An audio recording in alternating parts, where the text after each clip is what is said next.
Bismillahirrahmanirrahim. Alhamdulillahirabbil alamin. Allahumma shalli ala sayyidina Muhammadin nabiyil ummi wa ala alihi wasallam.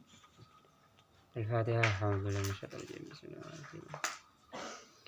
Bismillahirrahmanirrahim. Faslun mukhalafatuhu lil hawadits. Pasal yang ketiga tentang mukhalafatuhu lil hawadits. Ini penting sekali. Inti tauhid itu dua. Pertama mukhalafatuhu lil hawadits.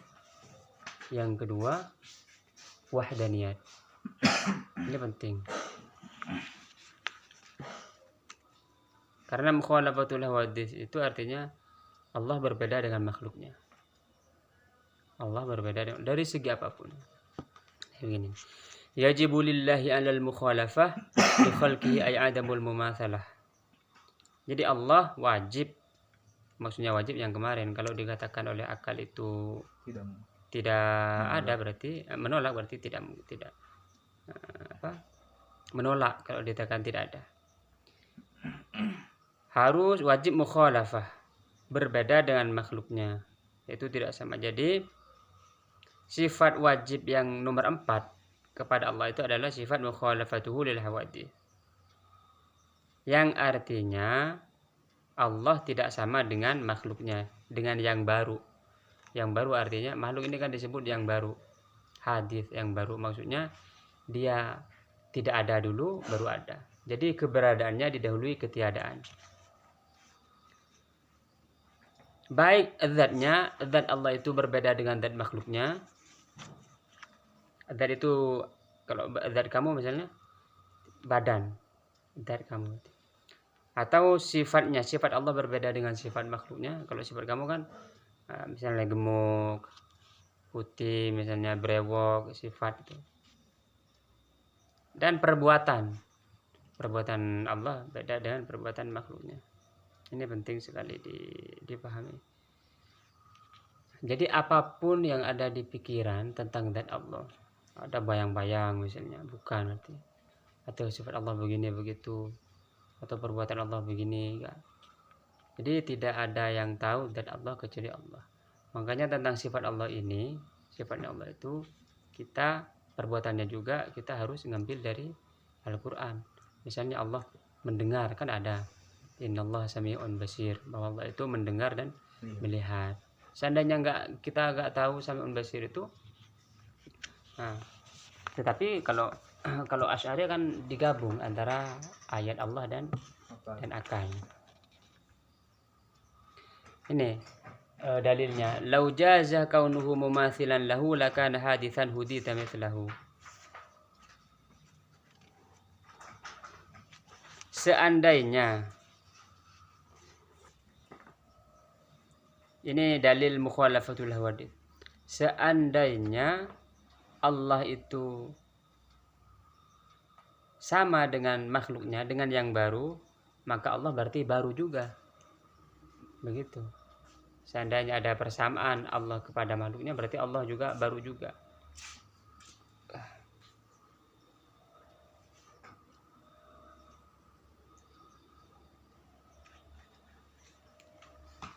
Idh kullu ma li ahadil mithlaini jaza 'alal akhari ghairu maini.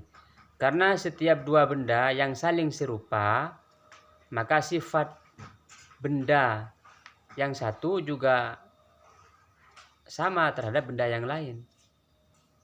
Jika saya serupa dengan kamu, maka sifat kamu juga bisa ada pada saya. Nah, ketika Allah ini misalnya sama dengan makhluknya, berarti makhluknya yang baru juga baru ini ada pada diri Allah. Hanya Allah ini tidak mungkin sama.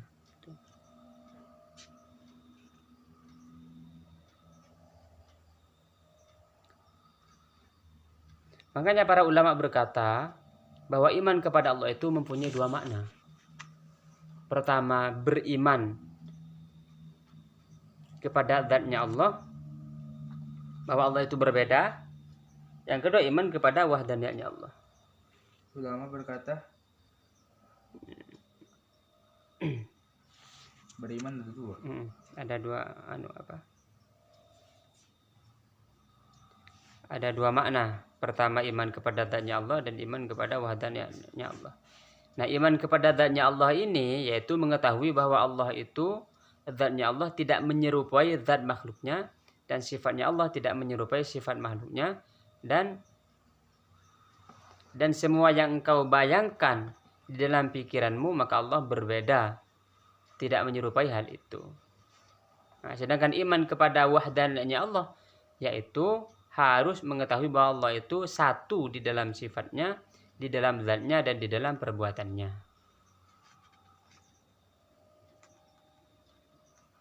Jadi Allah itu mustahil baru. Mustahil baru artinya mustahil keberadaan Allah itu didahului ketiadaan.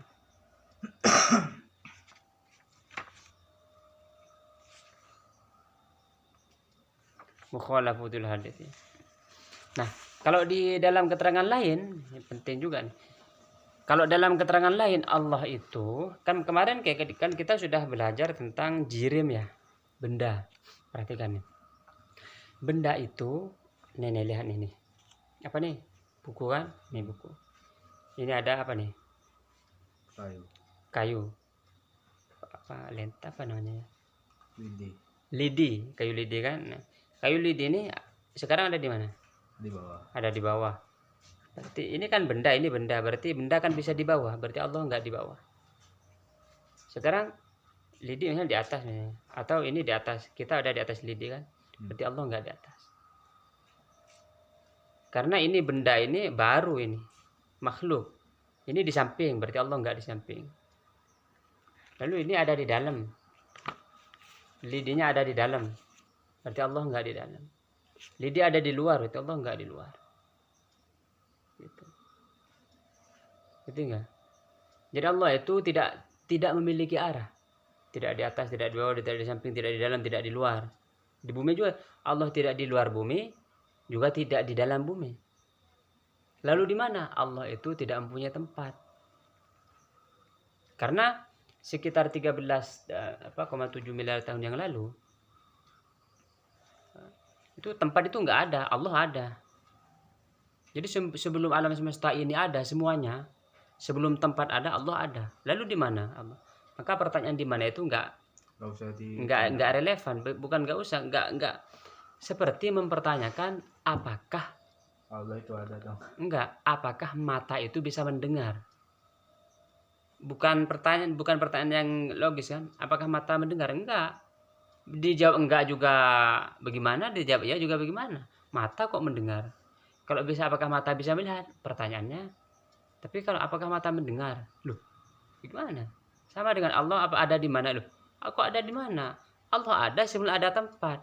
Dan ketika tempat ada, Allah juga tetap ada tidak di tempat. Karena tempat ini makhluk, diciptakan begitu. Mengenai tempat, waktu juga begitu. Sebelum ada waktu, tentang qadim dan azali, sebelum ada waktu Allah itu ada. Sebelum ada ada. Lalu Allah menciptakan sebelum, sesudah, kemarin, sekarang. Gitu. Ini perlu dipahami baik-baik nih. Mukhalafatul hawadits. Terus nunjuk kayak gini ya boleh berarti. Nah, lalu kenapa bilang misalnya Allah ada di atas? Maksudnya bukan di atas tempat.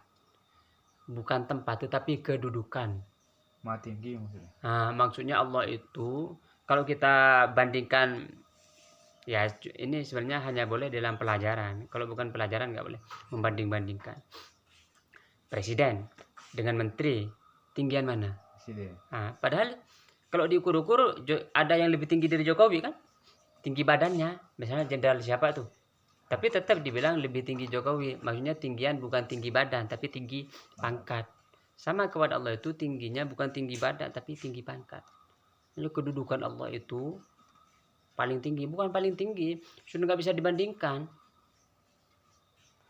Makanya di atas, bukan di atas langit lalu ada di sana. Kalau yang ada hadisnya Allah lebih dekat dari urat nadi itu bagaimana itu penafsirannya? Iya, maksudnya Allah itu lebih dekat dari urat nadi. Maksudnya Maha mengawasi. Ya, kayak begitu.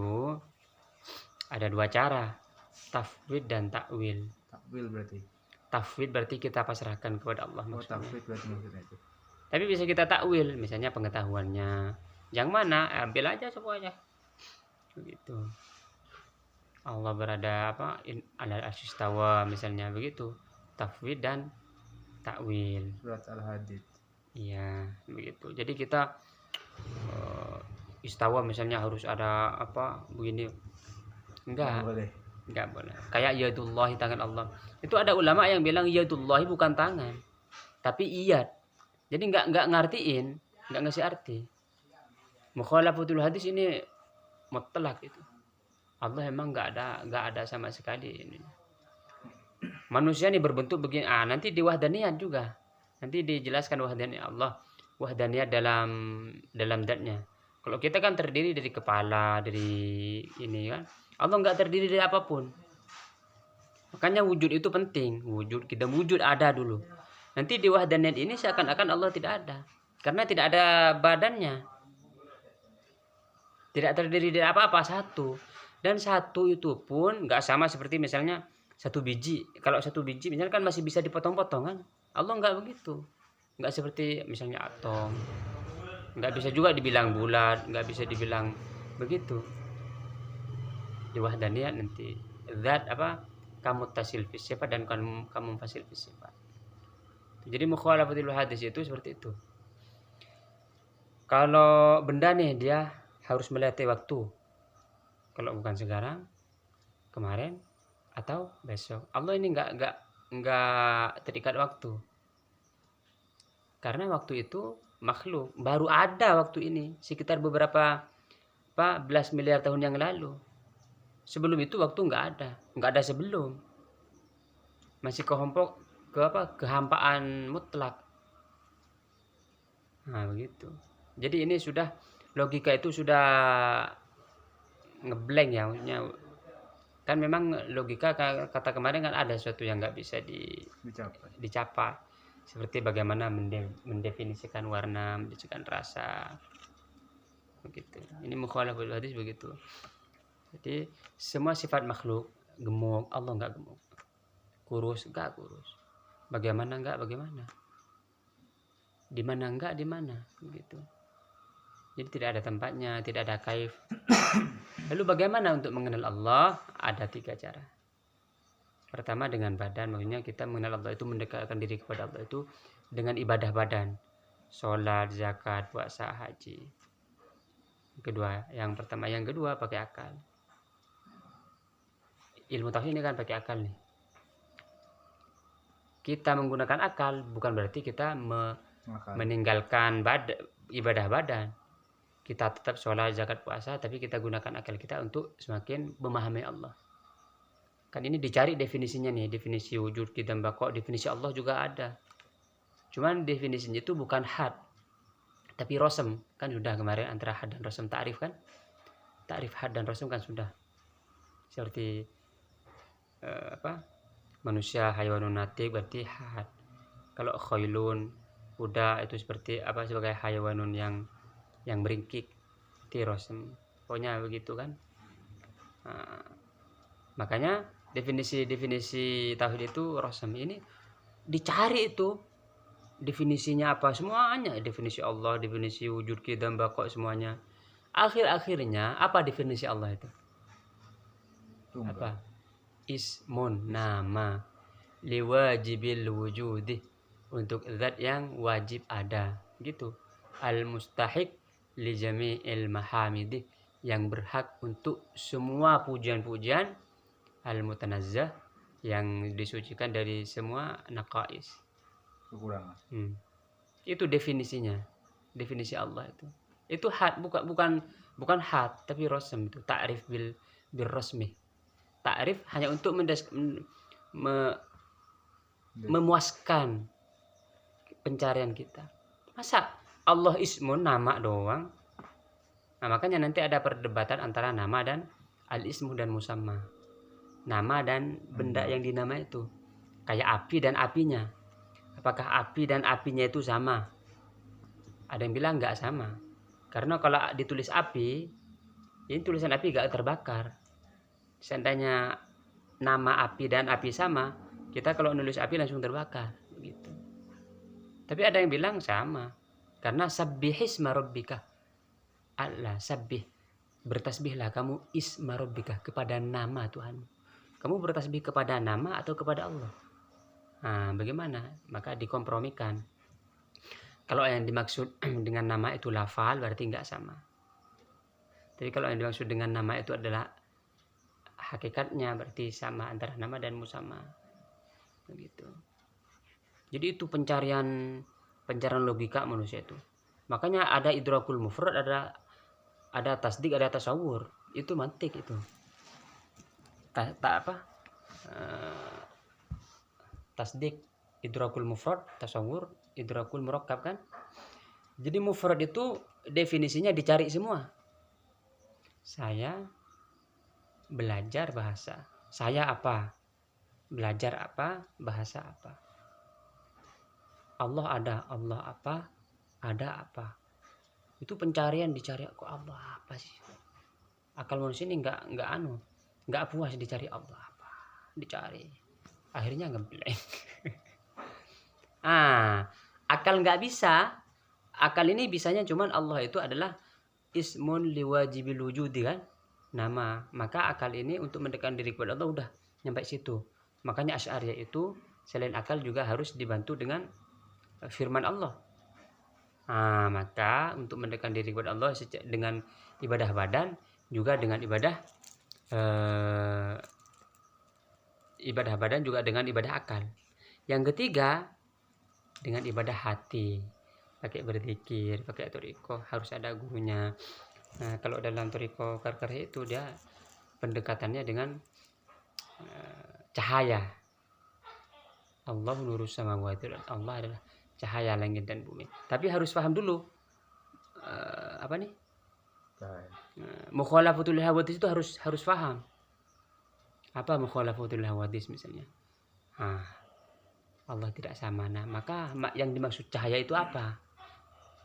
Oh, berarti ini berbeda nih. Yang dimaksud cahaya Allah itu berbeda dengan makhluknya.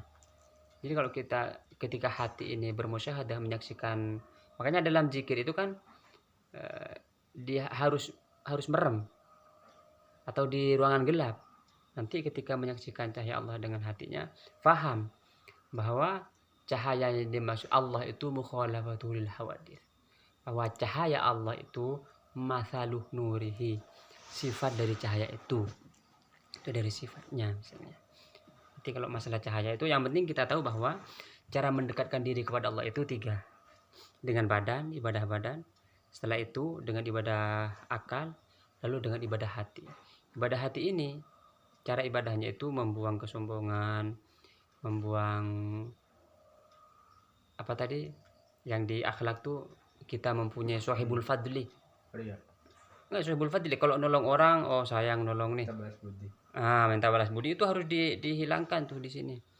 Kalau sudah dihilangkan semua sifat-sifat yang jelek, nanti ada muncul sifat-sifat bagus. Gitu.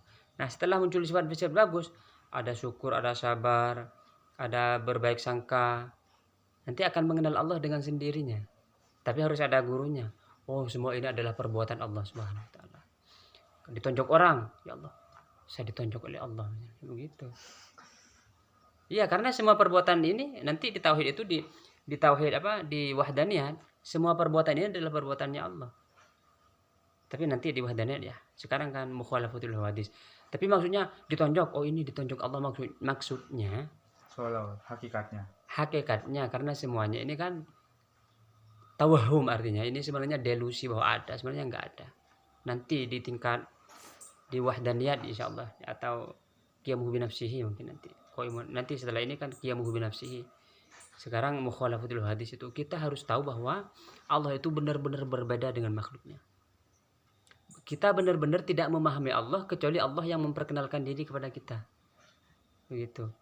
Dari mana kita tahu Allah, bahwa namanya Allah? Dari Al-Qur'an. Fa'alam annahu la ilaha illallah misalnya. Atau bismillahirrahmanirrahim, dengan menyebut nama Allah. Kan begitu. Jadi akhir-akhirnya ke situ.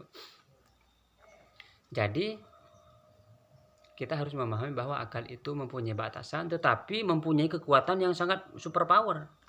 Akal itu mampu menyelidiki sedalam-dalamnya. Cuman nanti kalau nggak dibimbing bisa ya namanya kita latihan tapi nggak ada gurunya kan Ngaco. bisa jadi ngaco. Makanya setelah kita beribadah dengan hati, beribadah dengan badan, sholat, zakat, kita tanpa meninggalkan ibadah badan kita juga menggunakan ibadah akal. Tauhidnya ini diperdalam akidah yang 50 ini. Ilahiyat, uluhiyat yang sifat-sifat Allah itu yang 21, terus nabawiyat atau nubuat yang sifat yang 9 Pun 8 tuh. dong. Yang 4 wajib, 4 mustahil, 1 jaiz. Oh iya. Kan sudah 50. Tambah sam'iyat yang gaib-gaib ini. Oh malaikat itu. Malaikat, surga, neraka, begitu. Hari kiamat. Hari kiamat. Nah, setelah akal kita gunakan untuk beribadah tanpa meninggalkan ibadah badan, tanpa meninggalkan ibadah akal, kita masuk pada ibadah hati, berzikir. Nah, zikir ini harus ada sanad. Harus ada yang mentalkin.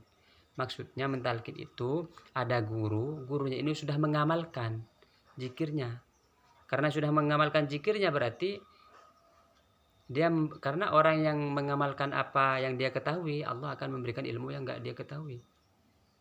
Maka guru yang mengamalkan ini dia sudah ada energinya bahasanya tuh.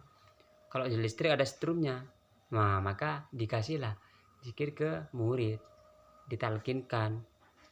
Talkin zikir, ada sanadnya nyambung dari guru sampai Nabi Muhammad SAW. Karena Nabi Muhammad itu berzikir kepada Allah fi kulli ahyanihi. Di setiap langkahnya Nabi itu berzikir, di setiap waktu Nabi berzikir.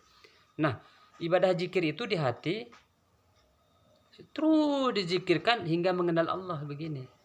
Nanti bersumber gitu berzikirnya. Nah, yang penting sekarang mukhalafatul wadis itu begitu harus paham.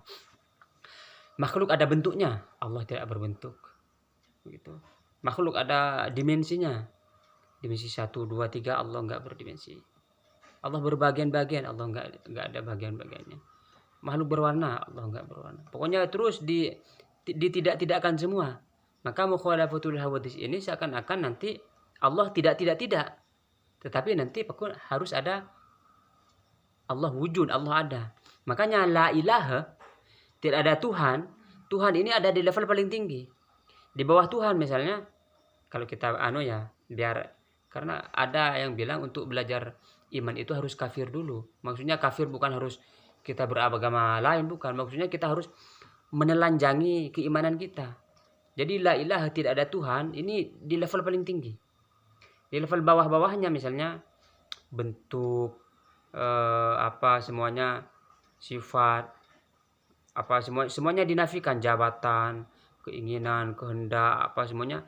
Jadi tidak ada kehendak, tidak boleh ada kehendak, tidak boleh ada sifat, tidak boleh ada bentuk, tidak boleh ada ini, tidak boleh ada itu, tidak boleh ada tujuan, tidak boleh ada cinta, tidak boleh ada kecuali kepada Allah Subhanahu wa taala. Nah, begitu. Jadi intinya nanti yang ada hanya Allah Subhanahu wa taala. Jadi semuanya ini dinafikan. Begitu, la ilaha illallah. Baru kita mengenal Allah nih. Bahwa alam semesta itu sebenarnya adalah perbuatannya Allah Subhanahu wa taala. Maksudnya perbuatannya Allah yang kayak tadi. Agar lebih paham bahwa kita boleh menyebut sinar matahari itu adalah matahari. Gitu. Jadi ini kan makhluk Allah semuanya, ciptaan Allah Subhanahu wa taala. Oh, berarti ciptaan Allah berarti ini adalah perbuatannya Allah. Tapi harus tahu bahwa Allah itu mukhalafatul hawadis. Dia tidak terikat dengan waktu, tidak terikat dengan tempat, tidak terikat dengan apapun. Allah itu mukhalafatul hawadis. Nanti zatnya dia wahdaniyat, esa. Nanti kita di wahdaniyat. Di qiyamul binafsi juga nanti seru juga. Yang penting di mukhalafatul hawadis ini harus kuat bahwa Allah berbeda dengan makhluknya. Karena nanti kayak kadang-kadang ada pikiran datang Allah seperti ini, seperti itu, langsung bukan. Kadang ragu-ragu, bukan Allah itu. Tidak ada yang tahu Allah kecuali Allah SWT. Tetapi di dunia ini mungkin bahwa Allah itu dilihat, mungkin. Tapi tidak ada orang yang melihat Allah siapapun di dunia ini kecuali Nabi Muhammad SAW. Begitu. Itu pun ketika Nabi Isra Mi'raj yang ke langit sehingga tembus melihat Allah itu tidak bertempat. Jadi Gimana itu? terus bagaimana? Itu tasyrif kepada, maksudnya memuliakan Nabi itu. Bahwa Nabi Muhammad itu oleh Allah itu diberikan fisik yang luar biasa, diberikan ruhani yang luar biasa, diberikan kemampuan yang luar biasa di luar rata-rata, hingga Nabi ini bisa tembus langit pertama, langit kedua, 3, 4, 5, 6, 7, bahkan tembus lagi ke Sidratul Muntaha, tembus lagi hingga sampai malaikat Jibril itu tertinggal. Artinya Nabi Muhammad itu lebih tinggi dari malaikat Jibril. Bahkan ada riwayat itu malaikat Jibril ini diciptakan dari nurnya Nabi Muhammad. Jadi Nabi Muhammad ke atas, ke menembus langit untuk bertemu Allah. Ini maksudnya bertemu itu, lalu bukan Allah berada di atas langit, Nabi Muhammad melihat Allah berada di sebuah tempat, bukan. Tetap Nabi Muhammad melihat Allah itu tanpa tempat, tanpa kaif, tanpa bagaimana, tanpa tempat, tanpa bentuk, tanpa itu. Bagaimana ya kita nggak tahu. Wallahu a'lam. Mungkin ya, wallahu a'lam. Tetapi kenapa Nabi harus ke situ? Untuk memuliakan Nabi dan menjelaskan keagungan Nabi Muhammad. Kita kalau hidup di sini di Madura panas ya, kita hidup ke puncak kita bisa sakit karena cuaca nggak sama. Tapi Nabi di langit pertama hidup, di langit kedua hidup, ketiga hidup. Itu proses adaptasi kekuatan Nabi itu yang diceritakan. Yang nggak diceritakan lebih banyak lagi. Itu ada menjadi rahasia antara Nabi dan Allah, kehebatan Nabi. Jadi makanya ada yang ulama berkata tidak ada yang mengetahui kadar kemuliaan Nabi itu kecuali Allah Subhanahu wa taala. Kamu mau muji Nabi setinggi langit, asalkan jangan puji sebagai Tuhan aja, itu pujian kamu itu masih segini. Karena Allah sendiri yang muji. Bayangkan Allah yang muji kamu dibandingkan dengan pujian Allah kan cuma segini. Makanya da'madda'athun nasara fi da'madda'athun nasara fi nabiyhi wahkum bima syi'ta madhan. Jadi kalau ke Nabi itu kamu muji bagaimanapun kepada Nabi, tapi jangan memuji sebagaimana pujian orang Nasrani pada Nabi Isa. Nabi Isa kan dibilang Tuhan. Asalkan jangan bilang Tuhan aja ke Nabi Muhammad nih. Pujian kamu nggak bakal nyampe. Pujian kamu semakin memuji Nabi. Ini. Ketika kita mendekatkan diri kepada Allah dengan hati, itu kita berusaha untuk mencintai Nabi. Berusaha mencintai Nabi sehingga Nabi hadir kepada kita bertemu baik di dalam tidur dan di dalam terjaga. Lalu setelah kita ini mencintai Nabi, nanti kita mencintai Allah. Cinta ini, ibadah cinta itu pahalanya sangat tinggi. Makanya para sufi itu dia sambil bermusik-musik untuk mencintai Nabi. Makanya di Toriko Syadiliyah atau Karkari itu musik gak apa-apa, bagus. Yang penting untuk berzikir. Ya Nabi salam alaika, sambil menetes air matanya, rindu kepada Nabi. Itu bagaimana? Harus zikir dulu banyak-banyak. Kalau zikir sehari semalam cuma 5 kali, lebih gimana bisa ini hatinya masih berkarat. Jadi zikir itu minimal sehari 1000 kali minimal tuh. Ya awal-awal 100,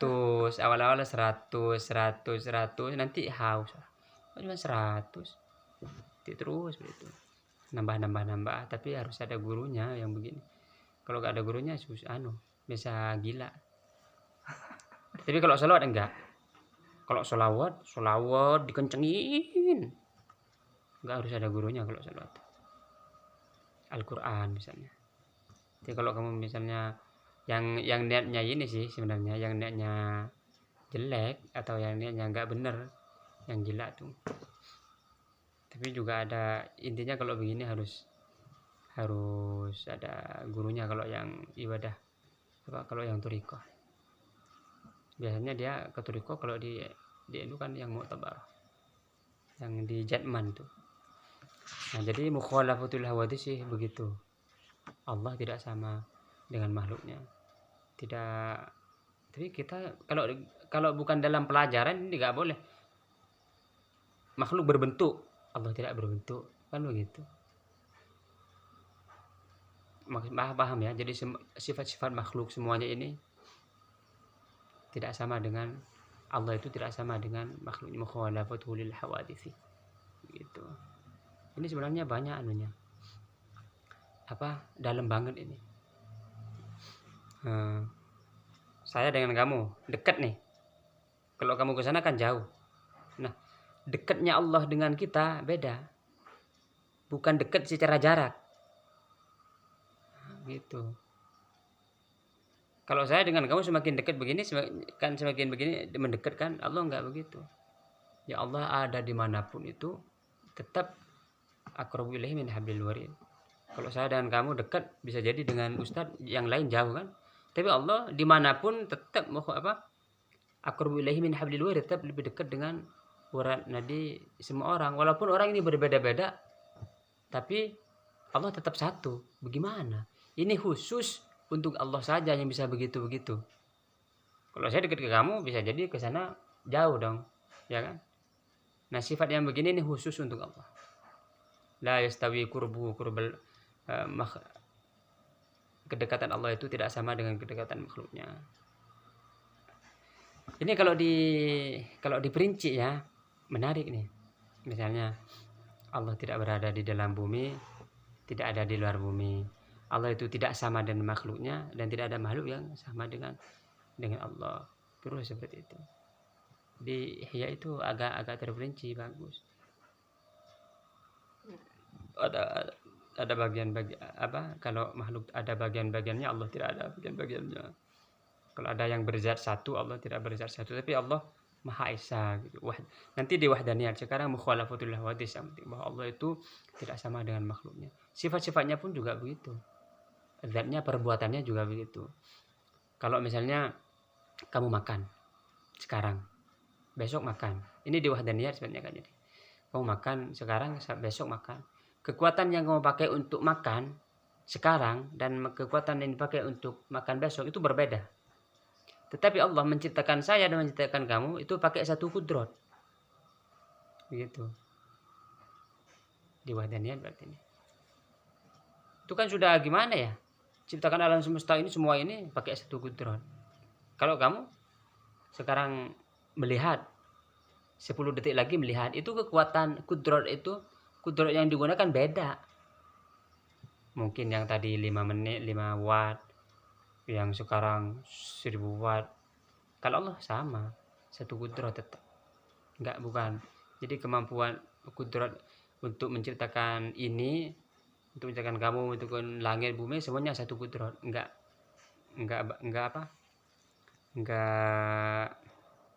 ada lagi yang enggak berbilangan. Gitu. Tauhid. Apa lagi? Itu tauhid.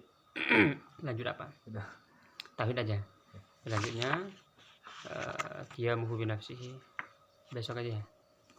Ini lanjut apa lagi? Usul fikih enggak? Berarti kita besok balago.